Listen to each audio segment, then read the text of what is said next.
Good evening, I'm Fiona Bruce and welcome to a special programme from Ipswich at the end of a dramatic and tragic week. The bodies of 5 women have been found dumped naked in the Suffolk countryside.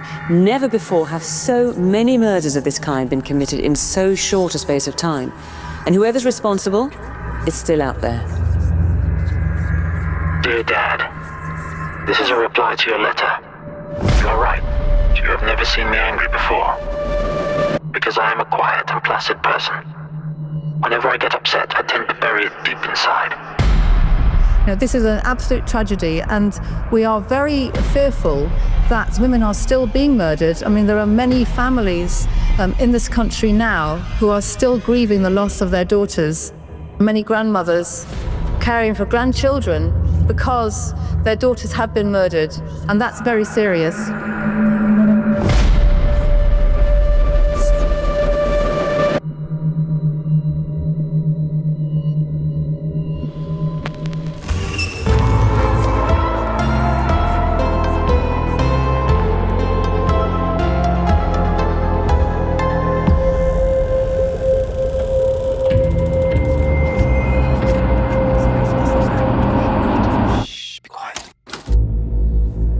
Hello and welcome to I Could Murder a Podcast. We are back once again in your ears and perhaps we're in your eyes. Don't blink, that really hurts. Ben, how you doing? Doing really well, thank you. Doing really well. I don't know if we said it in last week's episode, but Happy New Year.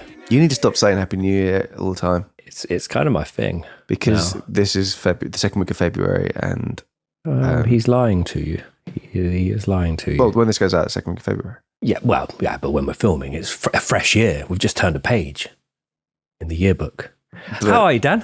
I would be surprised if we didn't say Happy New Year. Sorry about that if we didn't. Yeah, I feel like it was guarantee we Christmassy. But I kind of agree with Tom. It's February now. Sorry, Ben. Does. Don't say it like that. Glad to be back in the swing of things, episode 2. Second gear, as I like to say. For just episode 2. Very excited for this case because I have a lot of fleeting memories about it. Oh. I think I was 18 at the time. You were actually one of the people thinking perhaps you could be one of the suspects for this case. Nope. He was detained for a period, I believe. Yeah. Questioned at length. Yes, but so we'll get into that because that's very interesting, a bit of Dan's past that I only recently learnt about. So we'll keep an eye on that. Every day's a school day. It is, yeah, it really, really is. With the Lamberts. Yep, the Lamberts. At home with the Lamberts. Not the skeletons in the closet. Yeah, it'd be brilliant. But yes, today's... I don't know where we're going with that. Yeah, agree with Dan. Very close to home. We've you. not spent all that much time in East Anglia, have we? I want to say it's good to be back, but in the context of this case, it's definitely not. Lots of places that I recognise in this case. Again, nothing to do with Dan, but just close to home. I hope this doesn't become a recurring theme throughout the episode. Yeah, same. Well, Ben making it about him, or you talking about you? Me being a suspect. About me. Very close to home, East Anglia. Very close, loads of places. It affected me. Well, you wait. Fucking Haverhill comes up. I'm like, what? Oh. Yeah, you see, Dan, yeah, thank you. That's where you get a haircut, isn't it? No.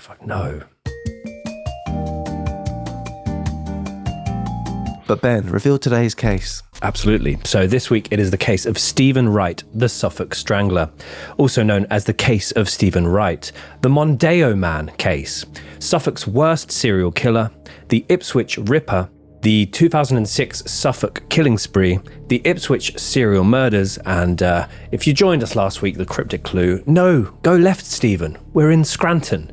Gave way too much away with that. I was right to be snarled at by the boys. The Scranton Strangler. And right, Steven Wright, no, go left, Stephen. Yeah. So there's layers to it. Yeah, I think, Again, my things usually with your clues are the fact when you have the actual one of the words in there, which is in the case, like Stephen, the name. Yes. Could have just said, no, go left, we're in Scranton. Yeah, that would have been good. Stephen Wright. I would have said, don't go left, we're in Scranton. Yep.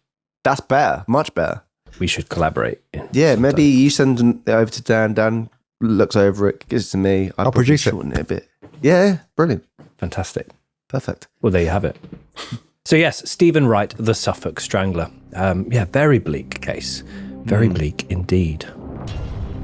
The build-up to Christmas, 2006. The port town of Ipswich was starting to feel alive with the excitement of the festive season.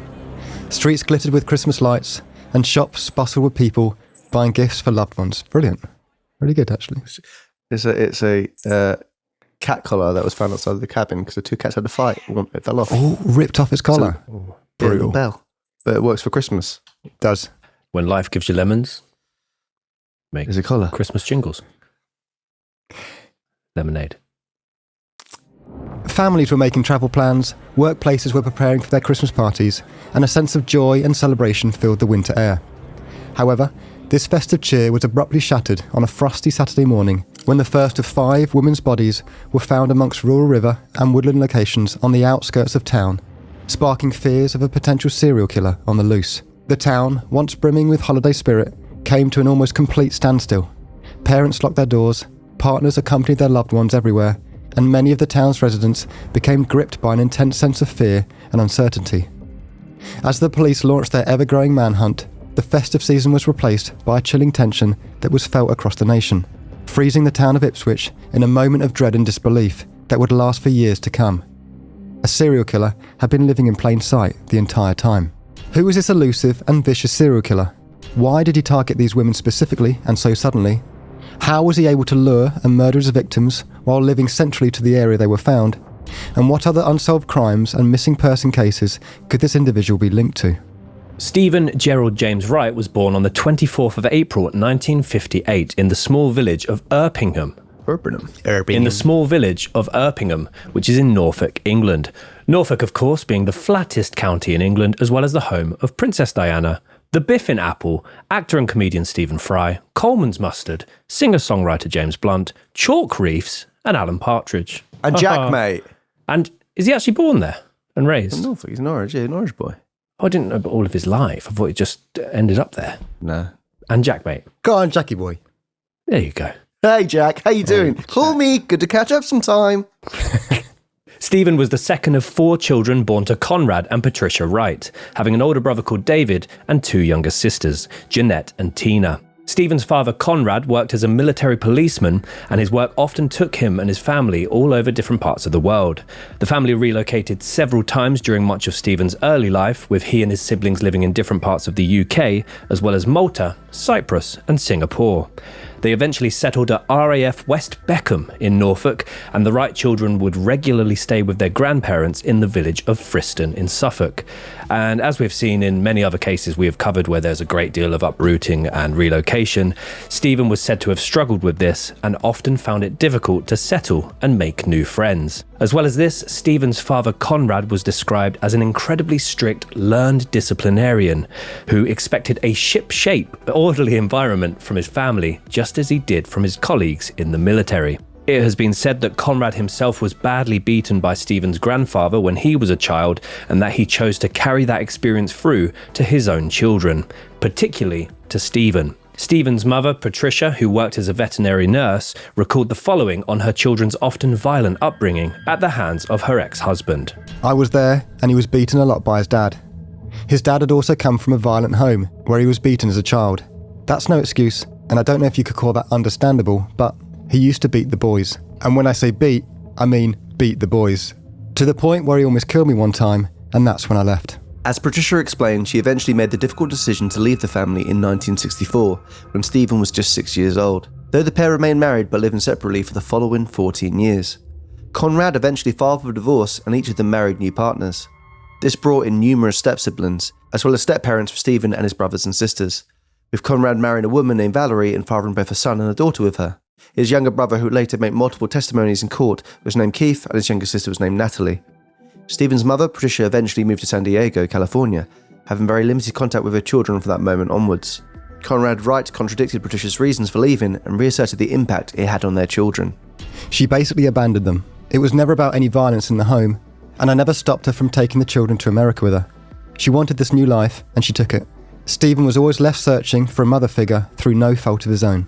Not sure who to believe there then. They're both blaming each other, the mother and the father. They could both be bad parents. They could both be, yeah. Is it violence? Is it America? Or is it just both of them? The violence, is it abandonment or is it violent abandonment? For sure. Yeah. Interesting. Tell me. I don't know at this stage. Maybe a little column A, little column B. Maybe. Whatever the case may be, Stephen and his siblings intentionally struggled to get on with their new stepmother, Valerie, and it is alleged that Conrad became even more violent towards them after Patricia had left. There were regular family arguments, and Stephen would often retreat to his bedroom or leave the family home for extended periods of time, even as a youngster. He became increasingly shy and withdrawn, which made it difficult for him to perform well at school or make any friends. He eventually left school at the age of 16 without any qualifications. Stephen's dad would go on to describe Stephen's chaotic childhood as, "It was a good life and we enjoyed it, but things went wrong. We would be up all night at parties and the kids would be with friends. There's no way to live, and by the time we moved back here, the marriage was over. She went off with a coloured American fellow from one of the bases, and the 4 kids came to live with me. Children always want their mother, not their stepmother. They didn't get on with her, and she never liked them. I was caught in the middle." So going back to Tom's prediction, I think, yeah, bad parents. Out all Caught night in the partying, middle. passing off to the friends. Not Nowhere good. to live. Not good. From here, Stephen got his first job working as a waiter at a local hotel, but he was said to have been painfully shy when it came to dealing with customers, and he almost immediately looked to find a different career path as a result. And find it, he did. Just before he turned 17, he joined the Merchant Navy, where he took a job as a trainee chef aboard various ferries sailing from the east coast of England. He stayed in this role for the next couple of years when, in 1978, at the age of 20, he met and subsequently married an 18-year-old by the name of Angela O'Donovan. The pair got married in Wales and they had a son named Michael soon afterwards. However, the marriage would last just 7 years before they decided to divorce, with domestic violence and infidelity both allegedly being possible factors. During his early adult years, Stephen followed a similar pattern to that of his childhood. He never really settled anywhere, and he also struggled to settle into any kind of employment. He first started working as a dock worker in various parts of the country, before he then took on the role of a steward on the large floating hotel ocean liner Queen Elizabeth II. It is during this role that, whilst he was on a 10-day shore leave in Thailand, he was actually filmed topless and stroking a young woman's face in a bar in the red light district of Pattaya, and this was whilst he was talking to numerous sex workers. He was actually filmed doing this by a BBC film crew who were there filming for the TV series Wicker's World, starring broadcaster Alan Wicker. It is speculated that during one of his multiple visits to Thailand later in life, he was scammed by a tourist marriage agency and a young local girl who, quote, fleeced him for every single penny he had. He would return home and briefly move back in with his father and stepmother, where he is believed to have attempted to end his life via a sleeping pill overdose. That moment there really reminded me, have you seen the Louis Theroux Weird Weekends? And I watched that one quite recently. Thai brides one. This flame symbolises our undying love. Shut up! Shut up! Why doesn't he shut up? It's such a creepy little scene. Yeah, I could see Steven Wright, perhaps appearing on that episode. But yeah, really strange series of events here. There is speculation that this moment here in Thailand is what initially, formed his heavy distaste and resentment of sex workers or women in general. So yeah, he's taken this moment really poorly, and it's obviously left him financially in a bad position as well. On the attempt to end his life, Stephen's stepbrother Keith recalled the following. "He went a bit quiet. Before that, he used to be quite outgoing. He would go for a beer and a laugh and a joke with you. But then after that, it was hard to get much out of him." Kind of want to watch that Louis Theroux episode now again. The flame guy. It's funny. It is. That's always stuck with me, that guy. The Destruction Derby one, the guys from that, the guy that looks like Ryan Dunn. I haven't watched that one that much. I do like to revisit those old docs. Well, much like Stephen, because he would work on the docks again later in life. Those old docs. That's quite good. Thank you. Well done. Not bad for me. Passable. For me. During his time working on the Queen Elizabeth II, Stephen was often on shore leave in different parts of the world. It is here that he would regularly explore the world of sex tourism and visit numerous different red light districts, spending huge amounts on his salary, often leaving him close to his overdraft. He is also alleged to have attacked sex worker Lindy St. Clair, aka Miss Whiplash. Are you familiar with Miss Whiplash? I'm not. I quite like the way you said right. it. Now I'm intrigued. The way it was written, it was like you're a big fan. Madame Whiplash rings a bell. AKA Miss Whip. Oh, not AKA. Search without that. Don't recognise her, Dan. Oh, Looks right. like your type, Ben. No. Looks like Tony Soprano's sister. No. Yeah. Looks like Misery. Kathy Burke. Is it not Kathy Burke? Kathy Burke's from Gimme, Gimme, Gimme. Yes. Okay. Anyway, this was during an encounter back in London during the early 1980s, with her referring to Stephen as a regular curb crawler.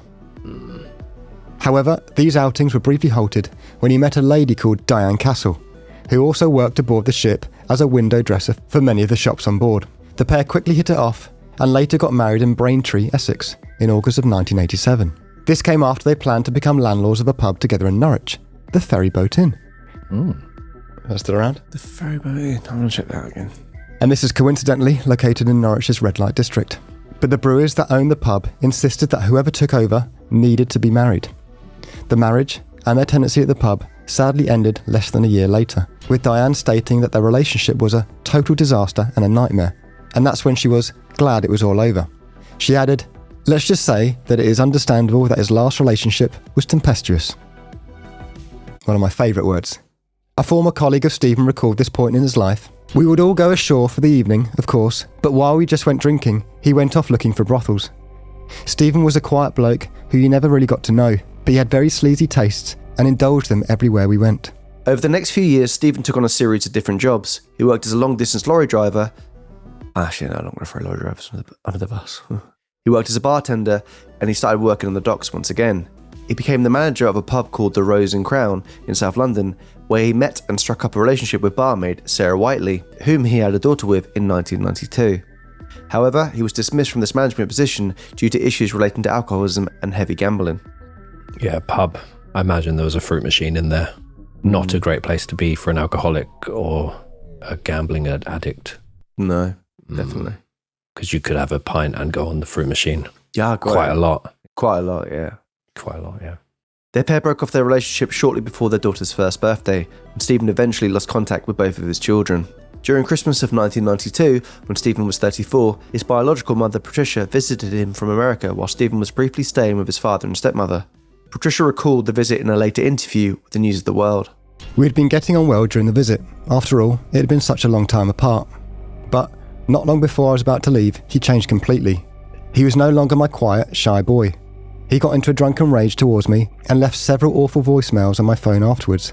It was F this and F that, effing and jeffing all the time." Cut that. Fonts. If he could say those terrible things, he obviously wanted nothing to do with me.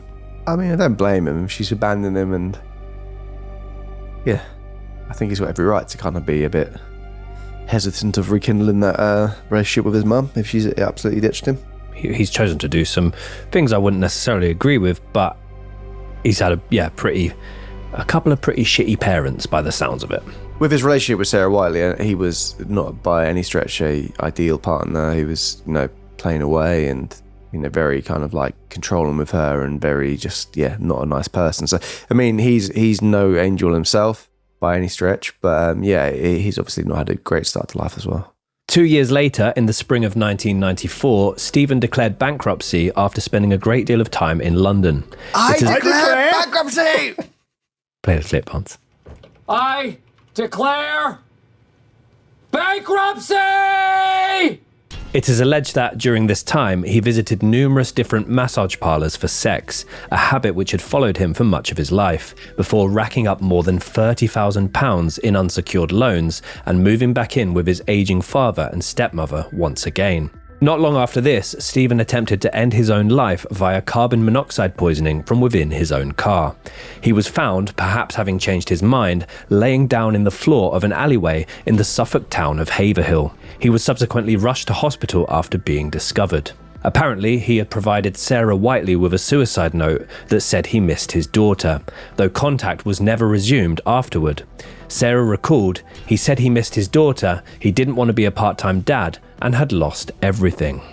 Getting quite close to home. Haverhill, UK, from England, formerly Horahella, probably meaning hill where oats are grown, from the Old Scandinavian, Hafri, and the Old English.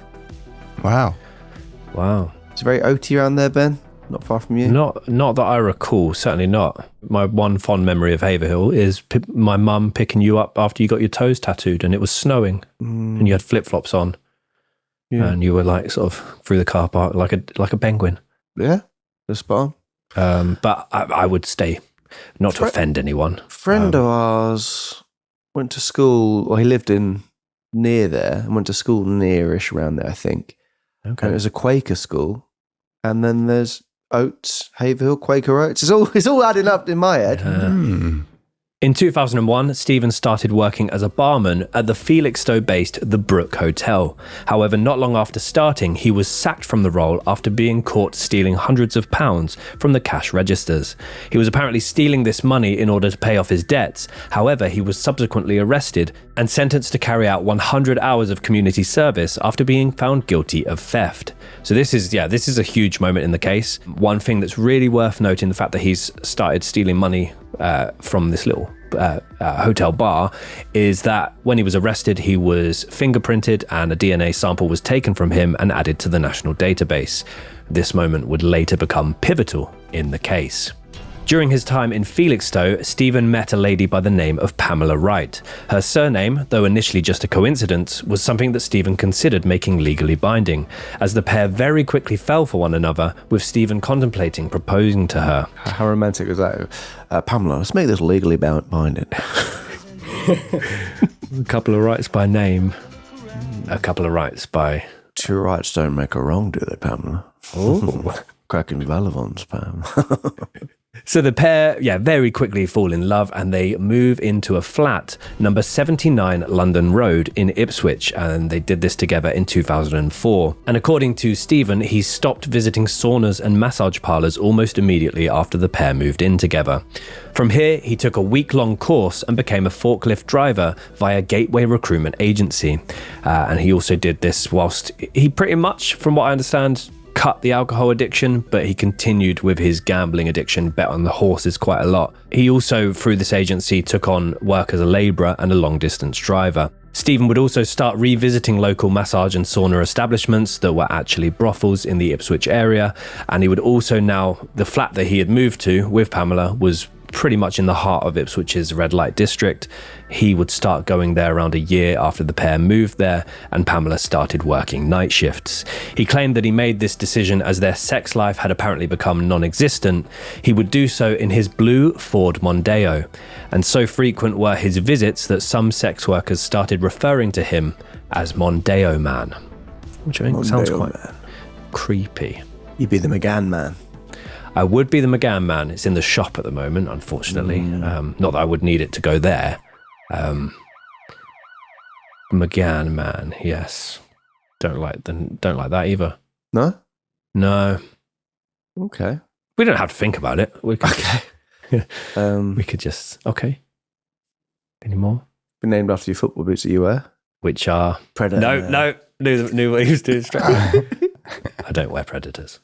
I don't wear Preds. I don't wear Predators. I'm actually trying to sell some football boots at the moment, if anyone's interested. This isn't the space. Awesome. Cool. All right. See ya. Not Preds. They are signed football boots. Signed by who? I've got Emma Heskey, Mark Albrighton, and Ashley Young. Fuck that. I know. I didn't pick any of them. My mum did. Stephen would regularly play golf at numerous different clubs around East Anglia. This allowed him to get used to various different country roads and back roads, which he would later use when he embarked on this heinous killing spree. He was a member at Seckford Golf Club, where regulars remembered him as a quiet, competitive individual who was friendly enough to say hello, and was a dapper dresser who always played in black. Dapper to me, I don't know, dapper makes me think a bit more flamboyant. But I think you have to dress relatively smart in some clubs, don't you? He likes the same brand as Tom as well, which I've forgotten, annoyingly. Callaway, yeah, lots of photos of him in Callaway. He's done me with the Preds. Trying to get him back with the Callaway brand. Almost. yeah, nearly did it. Thanks, Dan. I wonder if he fries his clubs like you do, Ben. Yeah. Play the clip, Bonsi. Oh.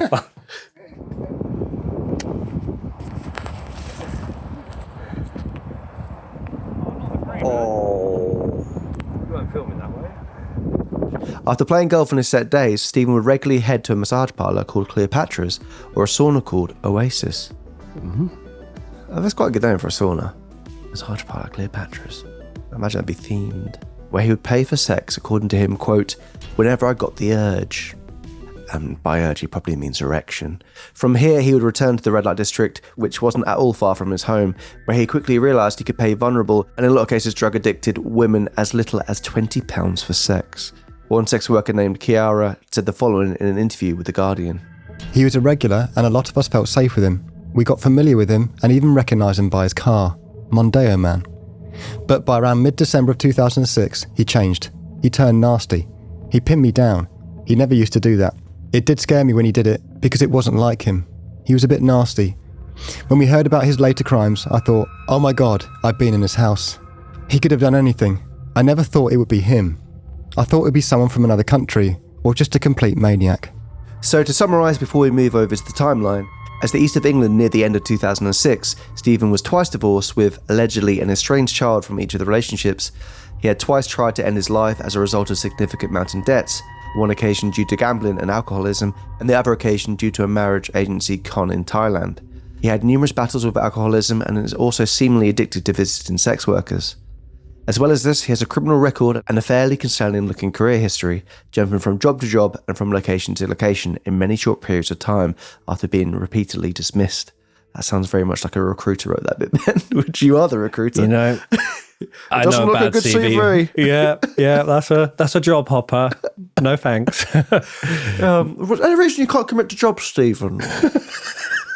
The amount of people, by the way, that lie. Oh, everyone lies at interviews, but why'd you leave that place? And it's clear something happened, and you can go and get a reference and back it up. But it's so funny to catch people. If there's a big gap between employments and there's no, like, it's not having a kid or having maternity leave, what's the usual thing people say? Just a break from... We normally need to cover any gaps with references. So if usually it's like, oh, career break, just to focus on me for a bit. And you're like, oh, that's great. People say different things. They say, I took a sabbatical, career break. I was going through some stuff. Fair. Which you can't obviously make a complete decision on, but it does influence things. Okay, good to know. Thank you. Now living not far from the heart of Ipswich's red light district, Steven's behaviour takes a drastic and incredibly sinister turn. It is here that we move to the timeline of Steven Wright, the Suffolk Strangler. October 30th, 2006. 90-year-old former Chantry High School student Tanya Nicol is last seen alive in Ipswich. Tanya, who was working as a sex worker at the time, was last seen by colleagues not far from Ipswich Town Football Club's Portman Road. She was reported missing by her mother 5 days later, on November 4th. But it was already far too late, and she'd become the first and youngest victim of Steven Wright. Tanya had fallen on hard times. She had a strained relationship with her family. She left home at the age of 16 in order to live in a hostel rather than to stay at home with her mother. She then developed an addiction to both heroin and cocaine shortly afterwards, and started working as a sex worker in order to finance her drug addiction. She had briefly worked at a local massage parlour, where it was possible that she may have met Steven Wright, but she was dismissed from this position after concerns were raised that she was taking drugs whilst at work. Her mother was not aware that she was a sex worker, and instead believed that she was working as a hairdresser and a bartender. At this point, I believe Tanya had been working as a sex worker for about 12 months.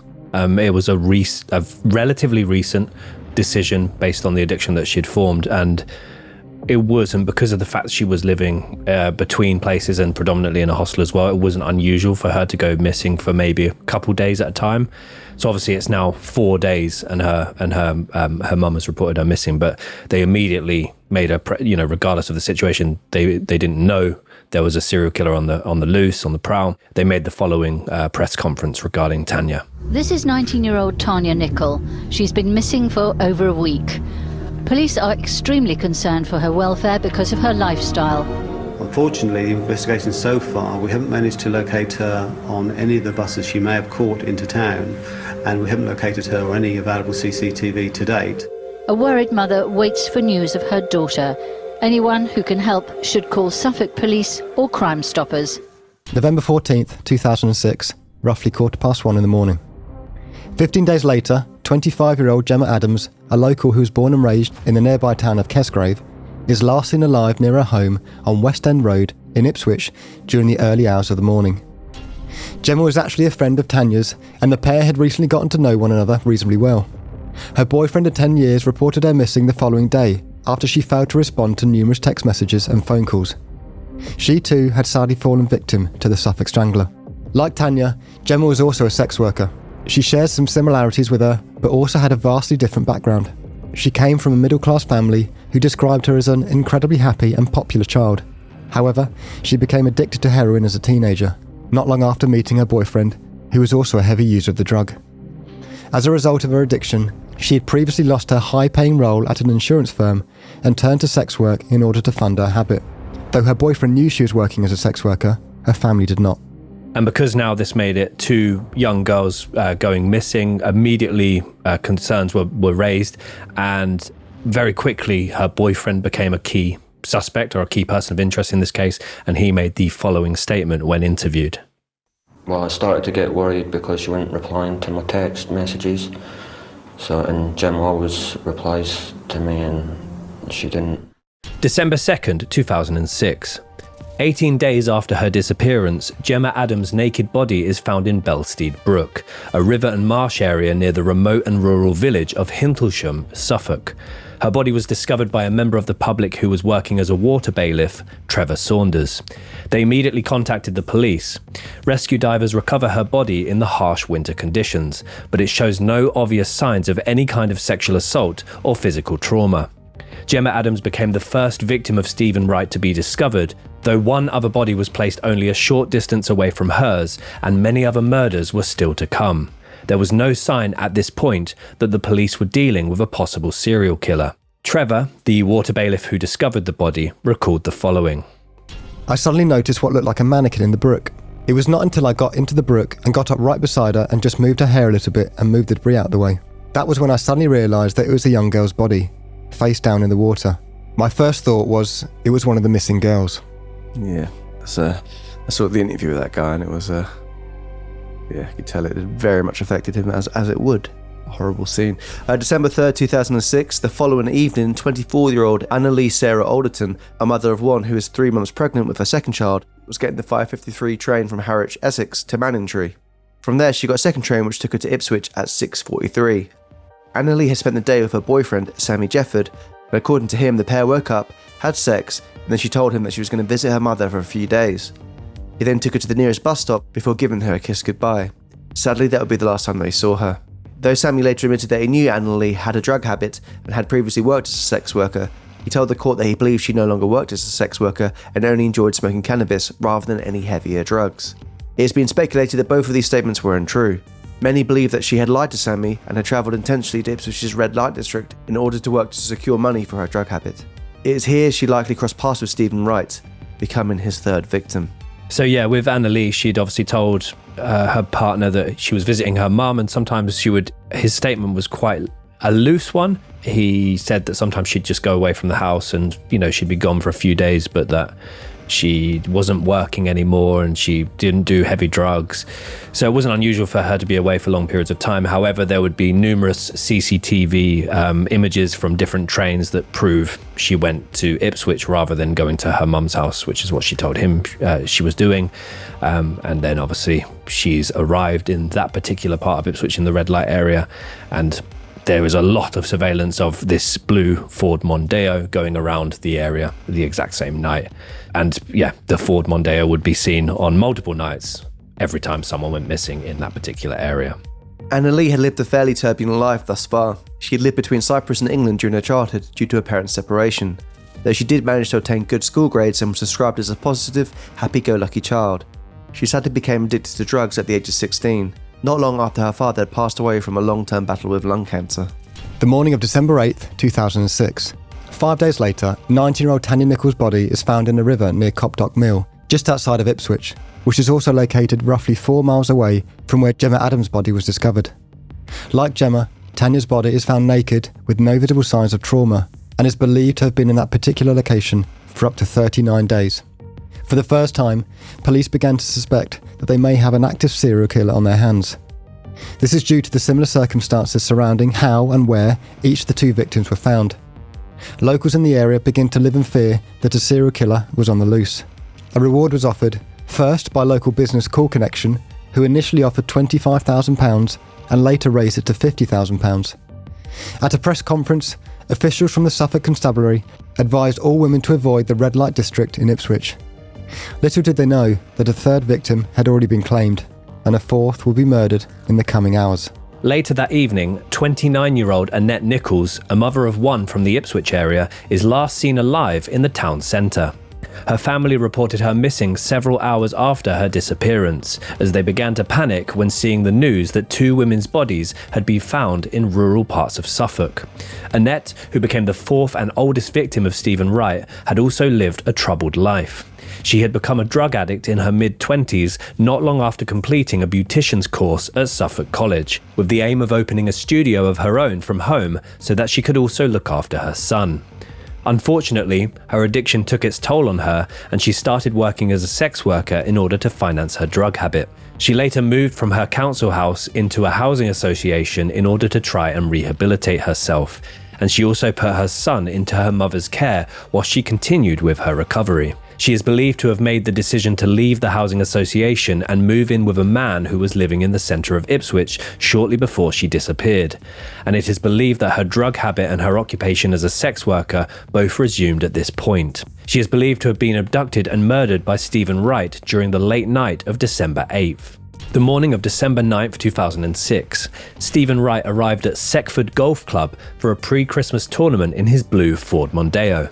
Nothing seemed out of the ordinary on this particularly wintry morning. He appeared to be his usual quiet, reserved self, but offered smiles and good mornings to other golfers and members of the club. Little did they know that he had just murdered and disposed of his 4th victim some 12 hours earlier, and would go on to murder a 5th victim less than 2 days later. The 16 handicap golfer, dressed entirely in black, went on to play his normal round of golf, as if nothing else was going on in his life. He then returned to his now very familiar murderous routine. I feel like 16 handicap is really bad. I would take that now, but it's like it's not too bad. Is it not? I don't know how it works, to be honest. He'd be 16 shots more than a scratch golfer. Or a pro it's golfer. That way. So he's actually quite good. I'd say 16 is pretty good. All right, but I could be wrong. Yeah, if you did 18 holes, so it basically knocks you down 16. He would take 16 more shots than a pro or a scratch golfer going around a full 18. Oh. A 16 handicap is considered average for male golfers, but a good handicap is subjective and depends on the golfer's skill level and experience. Apparently it's bang on average. Bang on average. Apparently. Subjective though. In the early hours of December 10th, 2006, at approximately 20 minutes past midnight, 24-year-old mother of 3, Paula Lucille Clennell, was last seen alive in Ipswich's red light district. Paula, who is originally from Northumberland, had been living in Ipswich for the last 10 years, following on from the breakup of her parents' marriage. She had spent a great deal of her childhood and teenage years in a referral unit, and shortly after this, she developed a drug addiction. She had her children taken from her and placed into the care system as a result of her drug addiction, and they were subsequently adopted. Just days before she disappeared, Paula gave an interview to Anglia News, who were covering the murders of Gemma Adams and Tanya Nicole.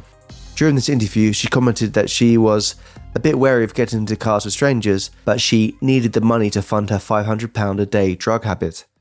Paula became the 5th victim claimed by the Suffolk Strangler in 41 days. Why have you decided to come out tonight? Because I need the money. I need the money, you know. Despite the dangers? Well, that has made me a bit wary about getting into cars, you know. But presumably you will do that tonight? Well, probably. This was 24-year-old Paula Clennell. She would not live to see Christmas. Yeah, it's really sad. There's the clip of her, she's talking to the newsreader, but yeah, she's kind of like, she's aware of the dangers out there, but she feels like the risk is worth it, and sadly that would be obviously lead to her life being taken from her. Mm-hmm. But this is where it's like very reminiscent of the Yorkshire Ripper case, and obviously the more victims that were claimed. I know that this case gets compared a lot, but if you look at Steven Wright's kind of map of abductions and locations in which he disposed of the bodies compared to the map of the Yorkshire Ripper, he was moving between sort of Leeds, Bradford, Manchester. It was a much vaster area, and obviously over a much larger period of time. But even then, when the Yorkshire police were telling women to kind of stay, off of the streets and don't go out alone at night, this case, Steven Wright, comparatively happened so quickly and consecutively. And I think that's why maybe at this point, although she's been a bit more wary, it's still that need to go out and get money. It's such a sad series of situations, but I still think perhaps they're not thinking this to the same extent that, oh, there's this guy and he's going to stay in this particular area, this exact location, and repeat abductions from there. Does that make sense? I kind of lost your point a little bit. It's like with, I guess you could say, yeah, basically, the Yorkshire Ripper operated in such a big area, so therefore the risk was and over a much larger, longer time scale. Whereas this was like such a concentrated area, a few weeks from the exact same heavily surveilled area. I just think maybe people thought they were more safe, less likely for this to maybe happen to them. I don't know. I think with this case, it's interesting from the Yorkshire Ripper, and like it didn't seem like the girls were being demonised as much, and there seemed to be a lot more kind of care and worry about the safety. Whereas with the Ripper case, it was like they're the lower side of society, and like, you know, people kind of wash their hands on them. Whereas this one, there actually seemed to be genuine, like, kind of panic in the air. And as Ben was saying, the hunting ground he had was such a smaller radius compared to the Ripper. So like, yeah, it's a very concentrated area he was using, and over a very short period of time as well. So, but yeah, people with addictions, they in their heads need to feed that addiction. So it's like, you know, she had no choice in her mind other than she had to go back out there. Yeah, which is so sad. And I didn't know a lot about this case, but it's been requested by quite a few people over the years that we've done the podcast, and I didn't know that there were such similarities between the victims, like in terms of their backgrounds. They all had a drug addiction. They'd all come from family situations where either relationships had broken down or they'd left home at a young age. And it's, yeah, as Tom said, that addiction that's feeding their need to generate money by any means necessary, even putting themselves in harm's way, is just, it's heartbreaking. So later on that day, 7 days after she disappeared, the body of 24-year-old Annalie Alderton is found in a wooded area near the rural village Nacton in Suffolk, just yards away from Amberfield Private School. Annalie was discovered naked and posed in a cruciform position with her arms deliberately outstretched. A post-mortem examination revealed that she died from asphyxiation and had not been sexually assaulted, and it also revealed that she was 3 months pregnant at the time of her death. Her family were first informed of this news by arriving police officers. So sad. Cruciform. It's where, it's basically that sort of Jesus on the crucifix kind of pose. And it was stated by investigators that this is where Steven Wright is now getting quite arrogant and doing this intentionally now to sort of taunt the police. And that this body was placed in an area where it was very obvious it was going to get discovered very quickly, whereas the other ones, he'd made efforts to submerge them in woodland areas, river areas. This is a very public location, and he's publicly displayed her in that manner as well, which is horrendous. December 12th, 2006. The bodies of Annette Nichols and Paula Clennell are found in a wooded area on Old Felixstowe Road near the village of Levington, East Suffolk. Both bodies are found naked and posed deliberately in the cruciform position, with neither having been sexually assaulted. Paula's cause of death is confirmed to have been compression of the throat asphyxiation, while Annette's definite cause of death could not be established, but it was evidence that her breathing had been hampered. This made it 5 bodies discovered in a 10-day period, all from within 12 miles of one another. All of the women had been picked up by Steven Wright, where they were then driven to a remote location, either prior to or several minutes after being strangled, and placed in an incredibly rural and either wooded or river areas. Their bodies remained undiscovered in those deposition sites for between 2 and 39 days. Though police were unaware of all of this at the time, they had started to make links between the individual cases. So obviously, as Dan said, this makes it 5 bodies discovered during a 10-day period. There's not, from what they can tell, because some of these bodies have been in water for extended periods of time, it's not completely clear their exact cause of deaths. There's also no, at this point, clear DNA evidence left behind. There's no apparent sexual thrill obtained via these murders, which was very much the case in the Yorkshire Ripper. Steven Wright is still seeing other sex workers during this time. He's still getting his urge satisfied, as he put it, but then he's also choosing to kill particular women that apparently later down the line he was aware of these women, he had met them before. So I'm just wondering, in terms of like a motive, is this a distaste of women that he's developed throughout his life? Is it because he's had a violent childhood and an abandonment from his mother, again linking to anger towards women? Is he needing to, I mean, part of it was put down to the fact that he didn't have a sex life with his girlfriend. I'm just struggling to see his exact reasons for needing or the urges to do this whilst everything else in his life is going on, which is obviously the same thing you could say about any killer, any serial killer. But it's just a particularly odd one. Yeah, I think I always thought that there were sexual reasons for this, and I was surprised to find out that he hadn't sexually abused the women before killing them, because I thought that was all part of it. And it's what was the reason why he was picking those certain women? Because obviously, as you said, he was still visiting other women. What made him go, I'm going to kill this person and not this person? Yeah, it's a very curious one, and it's the case obviously that a lot of people are interested in. As you said, lots of people did request this. It's always been requested heavily. And it's just astounding that he was able to get away with it. That many murders in such a short period of time is the thing that's like scary as well. Yeah, and I mean he's linked to other murders, which we'll talk about more later in the episode. But the fact that he's going, this is what gets me. He's going to the exact same location to abduct these women, where there is an extent of surveillance. And he's already by the third or fourth victim starting to display their corpses and not hide them as with as much sophistication.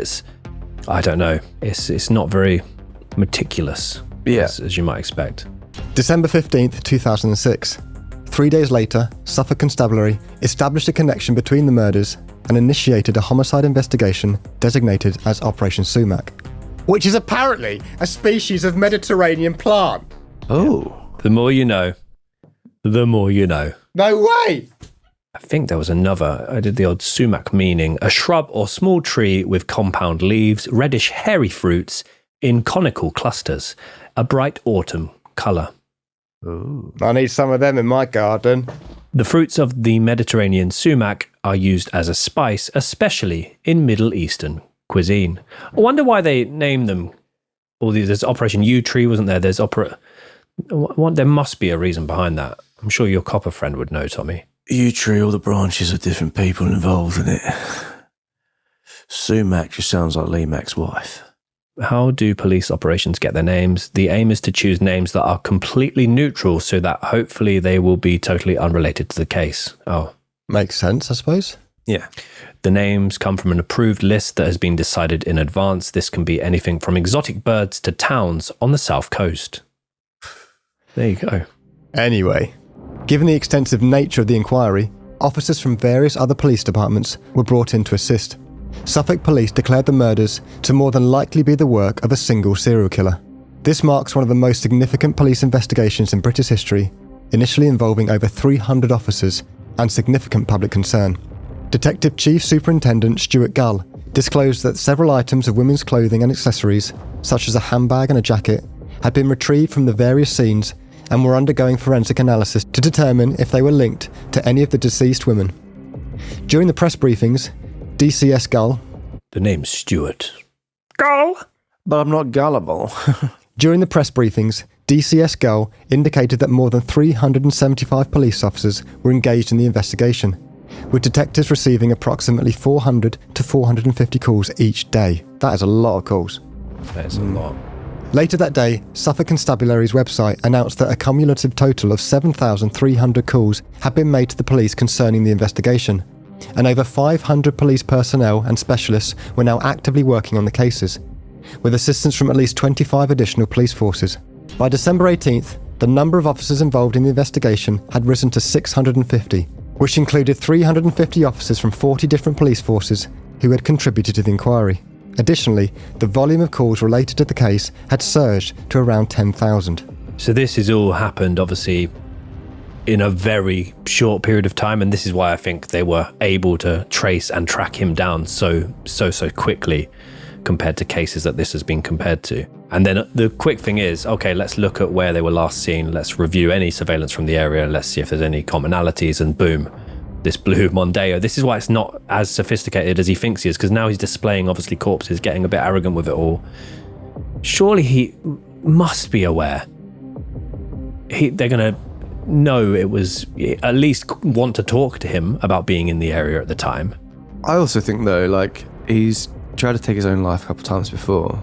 He could just be in massively self-destruct mode, and he is toying with the police a little bit, and like in the control. I don't know. He likes playing with that danger and the adrenaline of it, and yeah, I don't know if getting caught was the worst thing for him. Like, yeah. I wonder if like the number of calls like that ever becomes a hindrance for the police. I mean, it's always a good thing to call if you think you've got information, obviously, but 10,000 calls, that must be quite hard to map out. Yeah. That's what we've talked about it before. Is it sympathy sightings or something where people then start to think they've seen something that will be helpful and, you know, they go out of their way to try and help? Yeah, I'm not sure if it is actually the term. We've coined it, but I think there's lots of that going on. Yeah, people are trying to do the right thing. Maybe that little thing I saw, maybe that one thing I saw, that weird thing that day is going to lead to the capture, and it's all from the right place. But yeah, it can, you know, police have to investigate it, and like then police will get demonized if they don't investigate that call. But it's like, if they're getting 10,000 calls, you can't really blame them if there's certain ones that maybe they doesn't fall to the top of their list, but they will get blamed for it if they haven't looked at that particular one. Yeah. It's a tricky one. So it says that the population of Ipswich in the early 2000s was around 120,000 people. If you're in that hub and you're thinking that you're obviously well aware of the situation by now. Yeah, that's almost 10% of the population. There he is. There's my guy. Yeah, definitely. Got to be in maths. Nice, man. GCSE. C in English. That's not bad. E geography. Oh yeah, that's the worst one. Dad was fuming. Yeah, I bet it was. December 18th, 2006. 3 days later, an arrest was made in Felixstowe in connection with the Suffolk murders. This was allegedly a 37-year-old man who drove a blue BMW. It's not a Mondeo. No. Get the Mondeo. Mondeo. It's a Ford, isn't it? Is it Ford Mondeo? It is. Rings a bell. Yeah. This individual has since remained unnamed by the police and was released without charge after being kept in custody and repeatedly interviewed for almost 96 hours. Wow. 96 hours in police custody. Bumper special. Christmas special. December 19th, 2006, 5 a.m. in the morning, Steven Wright was arrested at his flat at number 79 London Road, Ipswich, just half a mile from the red light district where his victims worked, with forensic evidence apparently linking him to all 5 victims.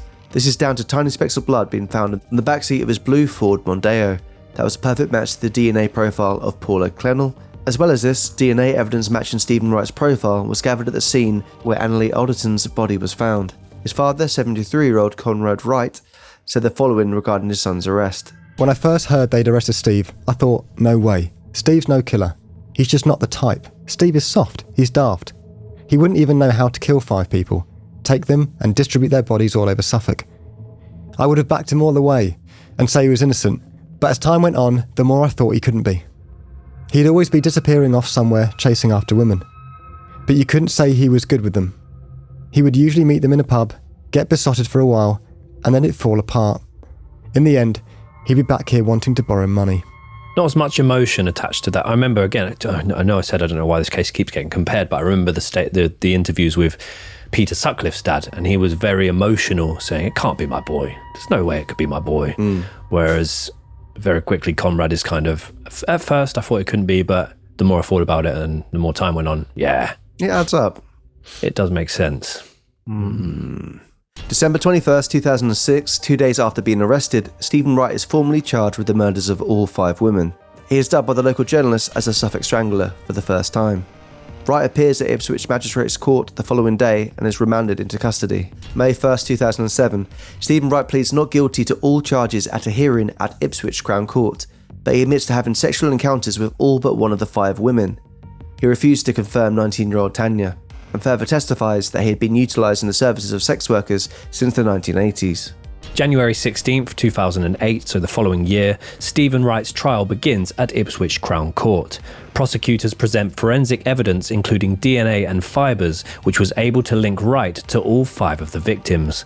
It is speculated that some semen from Wright was also found on 3 of the victims' belongings, and that fibres from his car and home matched those that were found on some of the bodies. As well as this, as we mentioned, Paula Clennell's blood was found on the back seat of his car.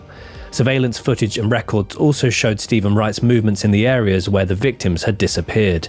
His Ford Mondeo was spotted in the red light district on every night that a young woman went missing. To every incriminating yes or no question that he was asked at trial, Steven Wright responded more than 30 times with, "It appears so, yes." You're not even getting a straight yes out of the guy. No. So Steven Wright's primary argument in his defense was that he had engaged in full sex with 4 of the 5 deceased women, with the exception of 19-year-old Tanya Nicol, which accounted for the forensic connections, but did not imply that he was responsible for their deaths. So yeah, basically he's saying, I knew them, I had encounters with them, but I was not the one that did this to them. Nevertheless, a fibre from the carpet of his vehicle was discovered in the hair of one of the deceased women, as well as the blood speck that we mentioned from Paula Clennell. Basically, these two things combined appeared to have persuaded the jury of his guilt. As part of the trial, the jurors were escorted to various locations pertinent to the case, including the outside of Steven Wright's rented house, as well as locations where the victims' bodies were discovered. The prosecutor raised the possibility that Steven Wright may not have acted independently, as the remains of Annalie Alderton were located some distance from an A road, with no indication that her body had been moved by a single individual. Which I think that argument, he's a big guy, and many of his victims were quite petite women. I don't think it's too far-fetched to suggest that he carried them some distance by himself. I don't understand that argument. No. In summing up, the judge asked the jury to put aside their emotions when considering their verdict. He said the following.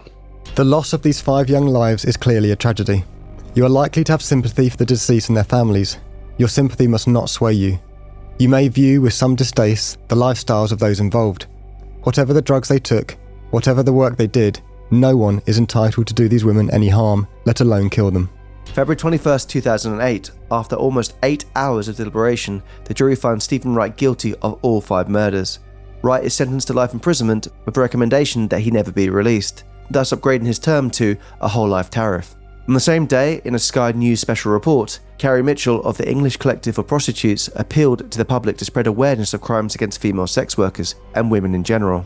This is an absolute tragedy, and we are very fearful that women are still being murdered. Many grandmothers are caring for grandchildren now because their daughters have been murdered. Over 60 women have been murdered over the past 10 years who the police say they were working as sex workers. These women have been criminalised, and whilst the general public in Ipswich has been completely compassionate and moved forwards, the government and the police have moved backwards. The police didn't really care at all about the safety of any of those women. That's damning. It is damning. Very damning. Obviously, we like to drag the police over the coals when we think they deserve to be. But as we said, it's really even though it was a small area, getting all those calls and those tip-offs, it's tricky, isn't it? I think they've acted swiftly and in great volume.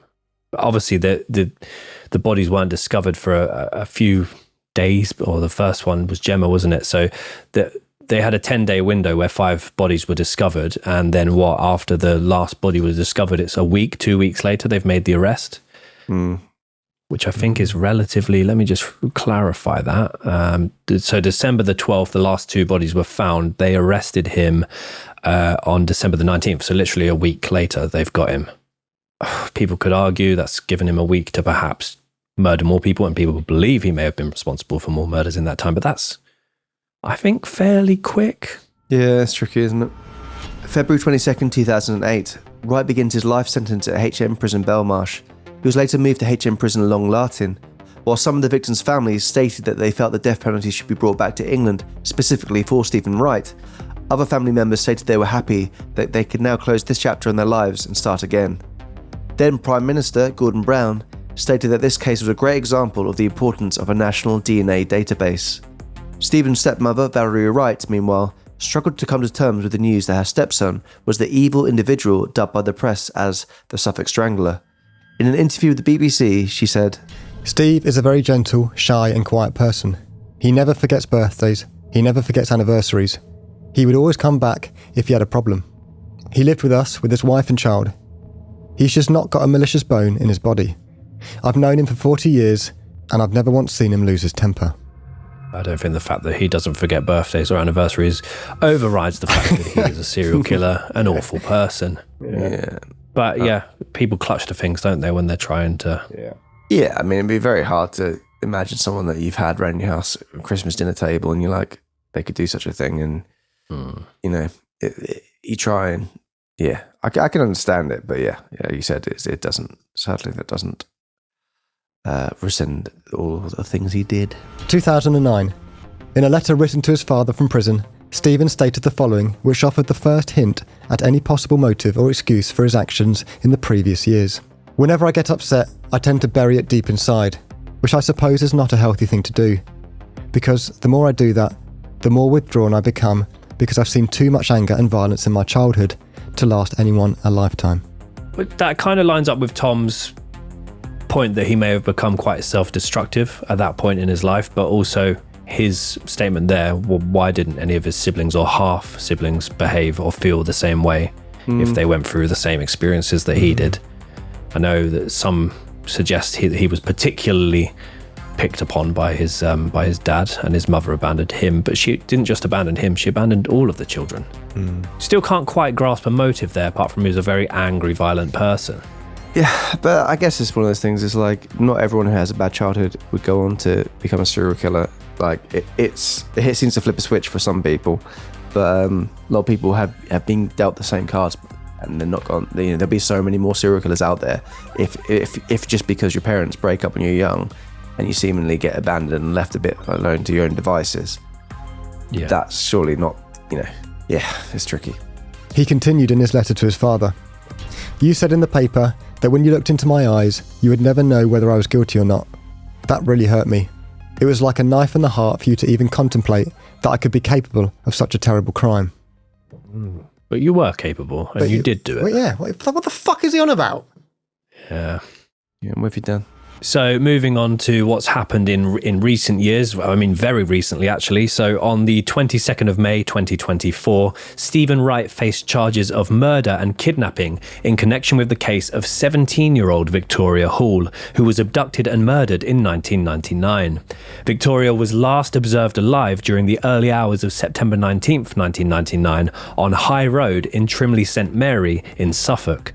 She had been on a night out with a friend with whom she visited the Bandbox nightclub located in Bent Hill, Felixstowe. The two remained at the venue until approximately 1 a.m. before heading to the Bodrum Grill on Undercliff Road West for a meal.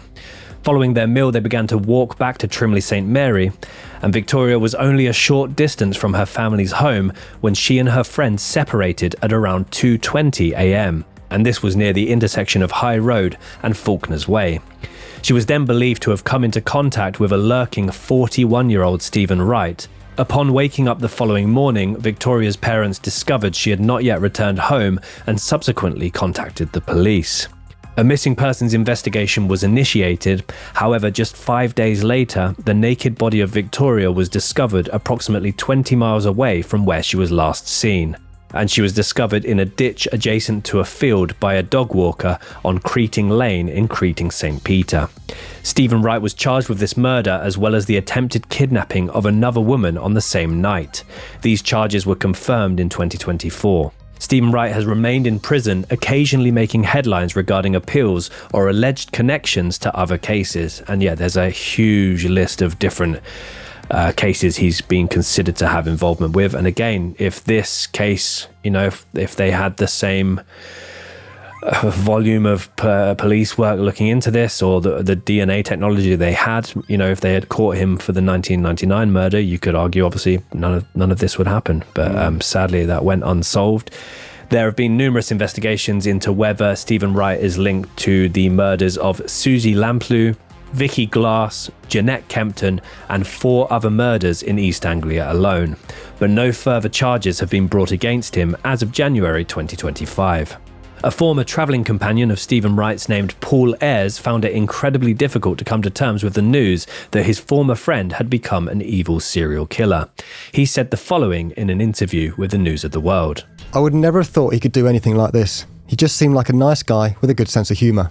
Steve enjoyed sex and got it as often as he could, but although he was a big bloke, he was never violent with any of them. Steve kept one girl for the whole trip and treated her really well. He used to take her on shopping trips to buy sexy underwear. And although she wore it to please him, they didn't stay on for long. He would tear it off. But he was never violent. Such a weird thing to say about your mate. Yeah. I would never do that to you boys. If you were doing those things, I would never sort of... I just wouldn't tell you if I tore off underwear. Yeah. Yeah, well, yeah. I remember you telling me something about that before, Dan. To be fair. So as of the time of recording, Steven Wright is 66 years old and serving his whole life order at HM Prison Long Lartin, located near Worcester, which also houses several other notorious murderers and briefly housed Charles Bronson, Jeremy Bamber, John Straffen and Ian Watkins, all of whom we've covered previously on the podcast. Sky News correspondent Kay Burley, who's a very controversial character, has had numerous controversies in the past. She sat down with Pamela Wright, who was the then girlfriend of Steven Wright, and continued to visit him in prison for a couple of years until she changed her mind about that. Kay sat down with her and literally asked her to her face, "Do you think he wouldn't have done this if you had a better sex life?" Fucking hell. Whoa.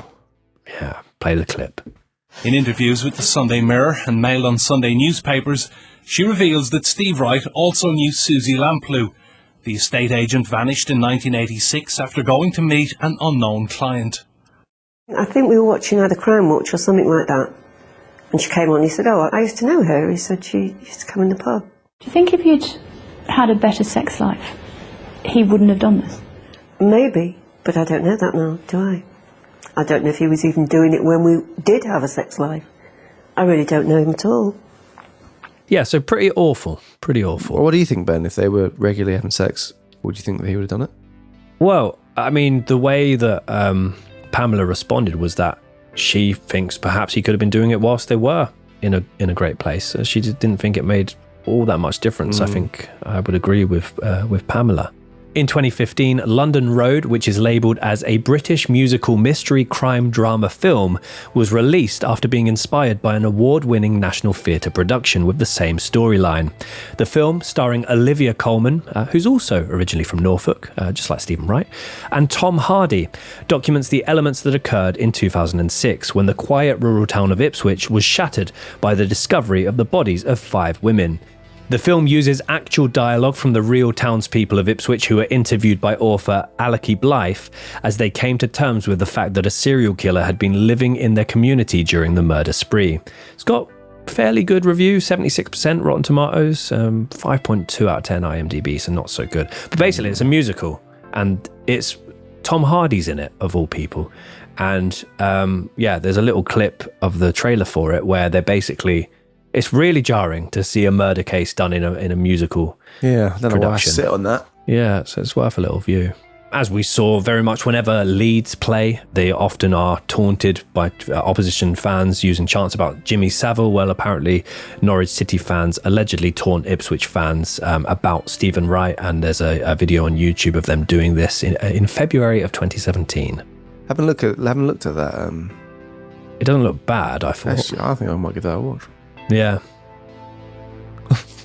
In 2014, the brother of Steven Wright, David Wright, claimed that one of his holiday cabins had been burnt down as a result of people discovering that it was owned by him. And he was shown in an interview as part of a documentary on Channel 5, which he claimed that, he was deliberately targeted and his cabin was burnt down when people discovered that the serial killer's brother owned the property.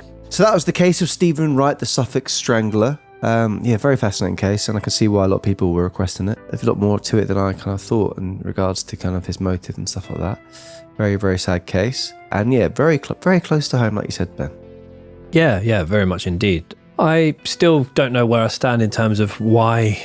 I mean, we can say this about quite a few cases we've covered. What moment flicked this switch in his life, in his psyche, that made him do these things? It's absolutely awful. Devastated the whole community, destroyed numerous families, and lots of innocent young lives were brought to an end unnecessarily by an evil piece of shit. Yes indeed.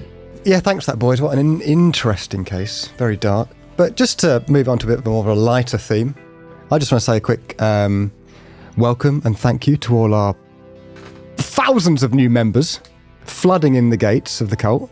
We need to maybe shut the doors at some point. running out of space here.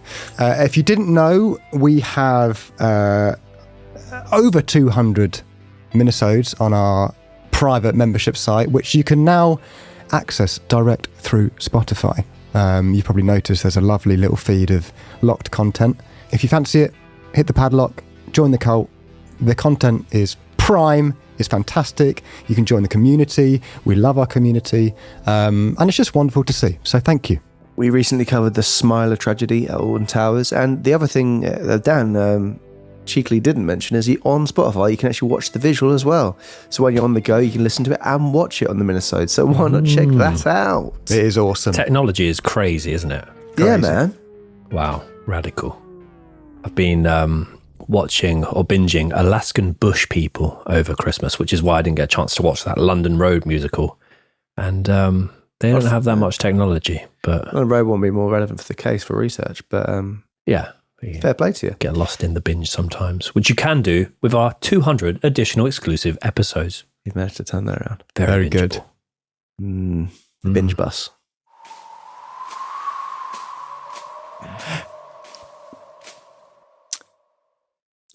Anyway, and Ben, it's time for what people call the confusing, slightly anger-inducing part of the podcast. Have you got a little clue for next week's case? Just finished my Haribos. Sorry. Yeah, you are scoffing them. Could really wait 2 minutes. Haribos for lunch? What are you talking about? No, there's just half a packet of Golden Bears on my... New year, new me. I'm only eating gummy bears.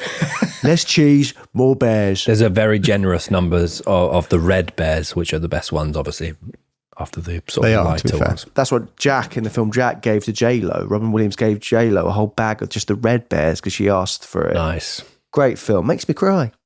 Oh. Benjamin Carter's cryptic clues. Everyone gather round for some clues that can be quite cryptic, but he's going to give them to you anyway. Hope you can figure them out. Yeah, anyway, cryptic clues, sorry. So a bit of a sort of a downturn with the last one. Hopefully I'll redeem myself here, and I think a lot of people will get this one. Next week's episode. Is that Tyson Fury going on a blind date? Is that Tyson Fury going on a blind date? What was it again? The boys seem thrilled with that. We'll be back next week. See you then. My version of it would be Tyson Fury's been a bit prickly. Prefer mine. What do you think's better, Dan? Oh, you can't just ask it like that. I mean, I can't ask you which is better. That's what we're about, baby. That was good. Thank you so much. Anyway, guys, thank you for joining us. We'll be back here next week with a new case. And until then, like we always say, we say this all the time. Keep chewing what you're chewing. There is a lot of red ones, though. Look at that. Just fucking wait 1 minute. Yeah. Until we're finished, and then you can eat as many fucking gummy bears as you want. Unless it's, unless it's waking up on the floor of an alleyway in Haverhill, because that's too close. Unless it's making it about yourself in the episode. Unless it's being a bit too K-Burly, because that wasn't very nice, was it? Right, well, we're off to Google Madame Whiplash. We'll see you until next time. We'll see you next time. We'll see you next time. Get that bit out once. Cut that bit out once. See you next time. Keep it. Toodle pip. Till next time. See you later. Then next time. Bye.